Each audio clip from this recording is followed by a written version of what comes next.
Hello guys, আজকে আবার চলে এলাম একটা মিনি ব্লগ নিয়ে। আর আজকে উঠতে তো একটু লেট হয়ে গেছে, 6:14 বেজে গেছে অলমোস্ট। আর উঠে দেখি বৃষ্টি শুরু হয়ে গেছে। তারপর একটু পড়াশোনা করে নিলাম, দেন কলেজের দিকে যাইতে লাগলাম। আর যেতে যেতে ছোটো ছোটো বোনগুলোর সাথে দেখা হয়ে গেলে ওদের সাথে যাচ্ছিলাম। দেন তার কলেজে গেলাম আর এই চকলেটটা সাবার করে দিলাম। আর আমার ইনভাইট ছিল আমার আগের স্কুলে। আর এই দেখো এসে দেখি অবস্থা, বৃষ্টির সব ভেঙে চুরে শেষ। তারপর ওরা বাধ্য হয়ে রুমেতে ডেকোরেশন করে নিছে, এটি ওখানেই সব কিছু করছে।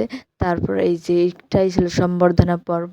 আর পর্বটা শেষ হওয়ার পর তারপর সবাই ভার্সিটিটা শেষ করার পর ডান্স হওয়ার পরে খাবার দিয়ে দিল। আর এটাই ছিল খাবার, বিরিয়ানি, টেস্টি টেস্টি বিরিয়ানি। কে খেতেছে চলে আসে আমার বাড়ি। ওকে, তারপরে এই যে আমার ফ্রেন্ড, এদের খাওয়াটাই দেখছিলাম। এদেরকে বলছিলাম একটু একটু আমার ভিডিওটা সাপোর্ট করতে, কিন্তু ওরা করছিল না। প্লিজ তোমরা করে দাও, প্লিজ প্লিজ। প্রোগ্রাম শেষ করতে রাত হয়ে গেছিলো। দেন তারপর চলে এলাম বাড়ির দিকে। 1 মিনিটের ভিডিও সব কিছু দেখানো পসিবল না, সেই জন্য লং ভিডিও। Bye bye.